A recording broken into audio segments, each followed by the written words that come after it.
Hi, so today I will be making a dice tray from this silver birch plank.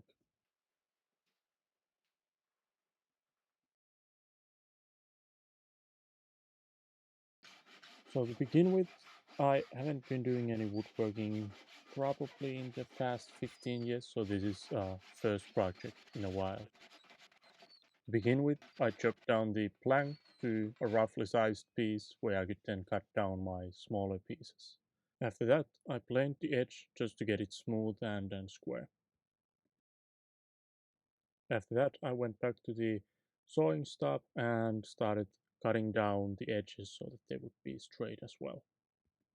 And as you can see, I'm using just mostly hand tools. As we go along with the video, you'll be seeing me using also electric tools like a sander and then a circular saw that I used for a couple of cuts. After getting two straight edges on the board, I started splitting the board since it is a bit too thick for the pieces that I want to make, and for this I was also using my Japanese pull saw.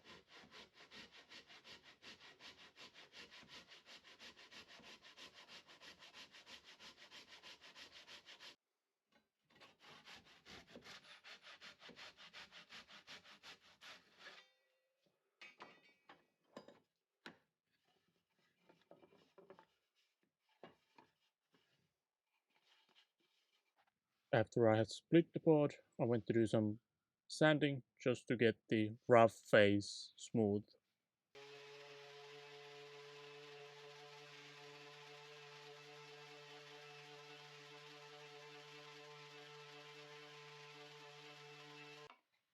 And after having the face sanded, I went and checked that the two already cut edges were straight and then marked down where I would need to do two other cuts to get a square board.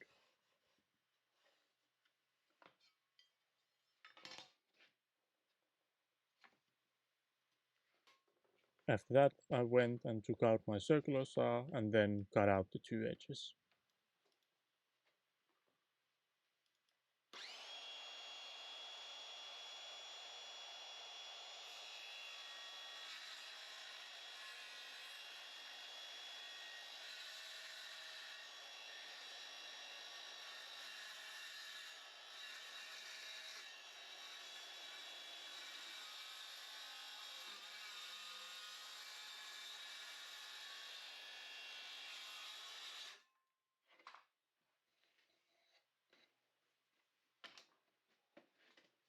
At this point, I still had the board a bit oversized because I still needed to cut down two edges to be at 45 degrees for the miter joints. And for these cuts, I also used my circular saw. But now thinking afterwards, I actually think that it might have been easier to just use the Japanese bull saw for all these cuts. And since they were quite small cuts, they would have been quite quick to do with that as well.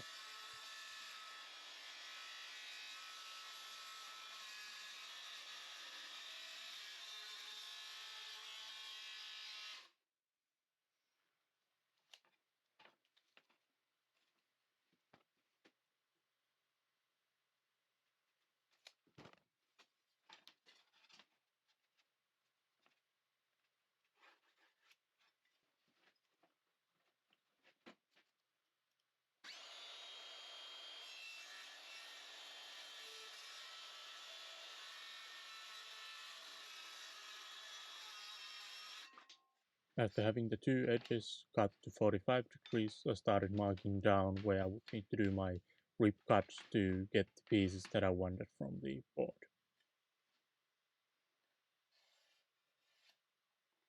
And since the board was quite small already, I thought that it's just easiest to use the Japanese pull saw for these cuts.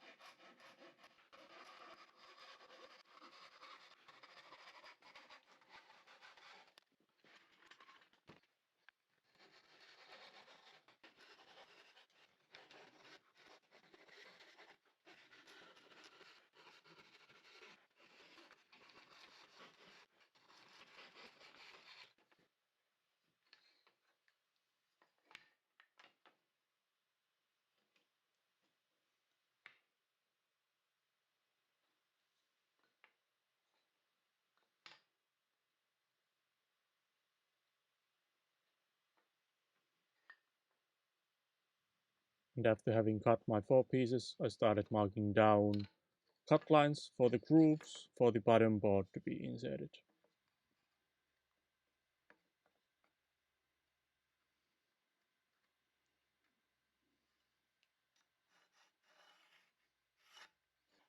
And then it was back just to doing the cuts with my pull saw.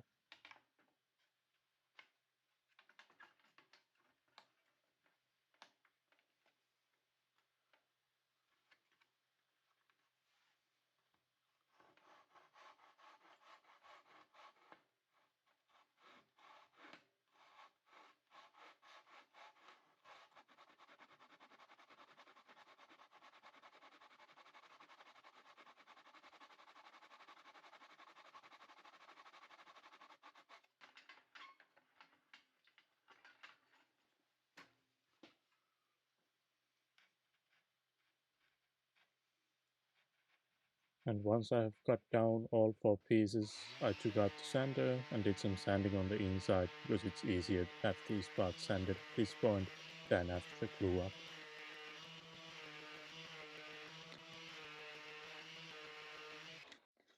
And to sand the grooves, I just took a scrap piece of wood and wrapped a sanding paper around it.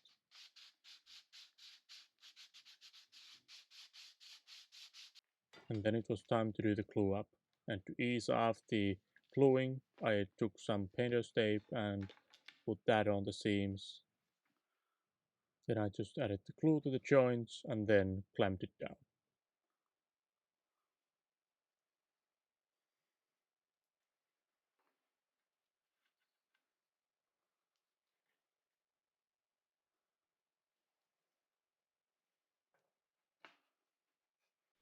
Once I had the piece in clamps, I made sure to wipe off any excess glue from the joints because it's easier to get it off now than it is after it's dried out.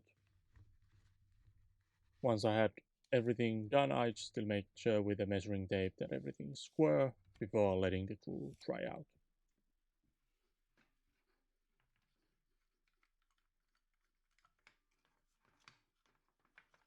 And after the glue had dried out, I took out the sander and smoothed all the edges so that they are flat.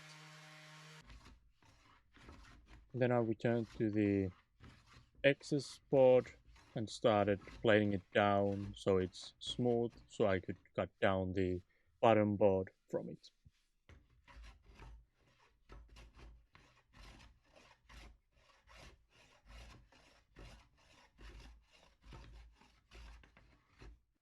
And after the planing, I took out the sander and did some sanding.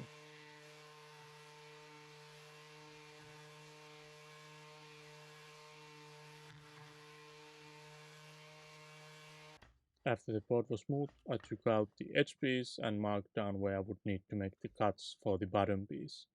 I made sure to cut it a bit bigger than it needed to be just to be on the safe side because I could then plane down or sand down the edges to get it fit. And after marking down the cut lines, it was obviously time to do some sawing.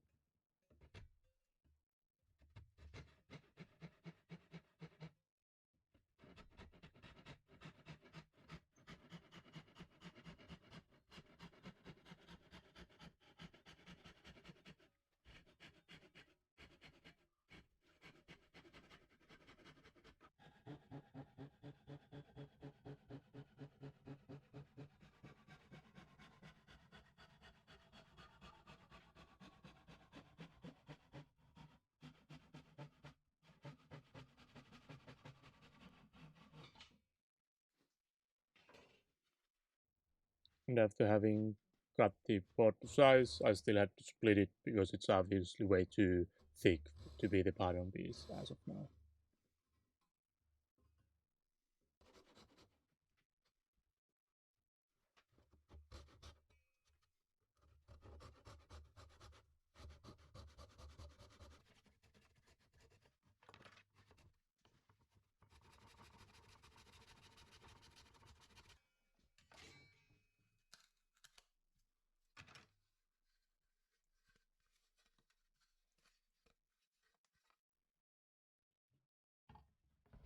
After all the cuts, I did some planing on the edges just to get them smooth.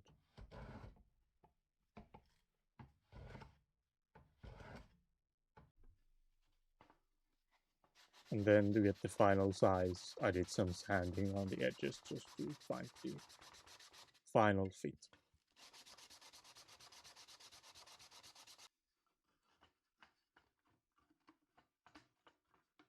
And after the bottom piece was the right size, then it was just a matter of gluing it down to the edge piece.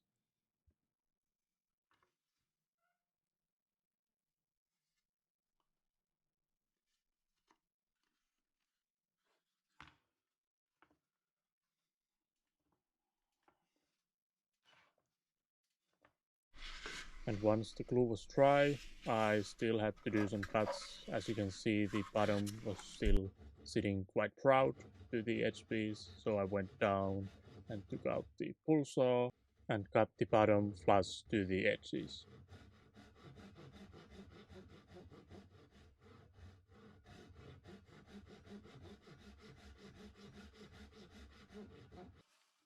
And after that was done, I took a piece of paper and marked down the size of the bottom and then made a template out of it for the leather inlay that I was making for the inside.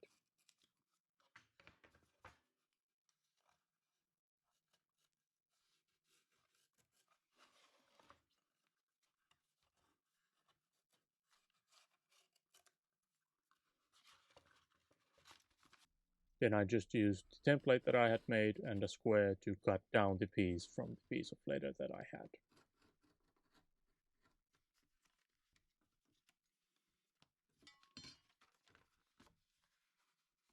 And before gluing down the leather inlay, I still had to do some sanding to get the piece prepped before I could apply any finish on it.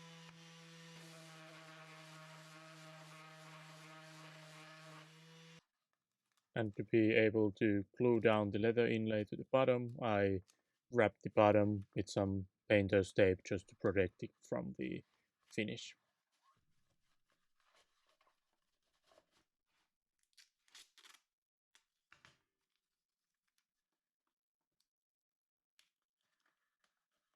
And as a finish, I'm using this spirit wood dye that I found from the local hardware store.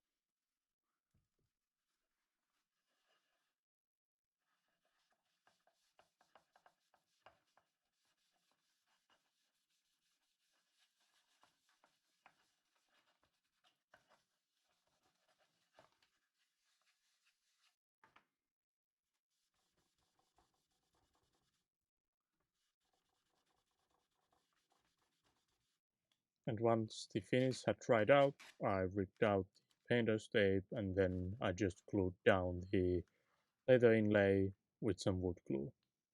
There might be some better glue options for this, but I thought that the wood glue that I had would be sufficient to do this.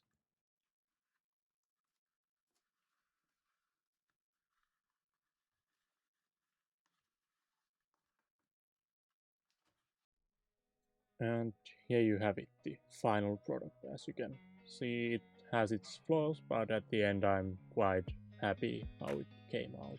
Like I said at the beginning, I haven't been doing a lot of woodworking in the past years, and with the limited tools that I have, I think that the end result was quite okay and I was happy with it.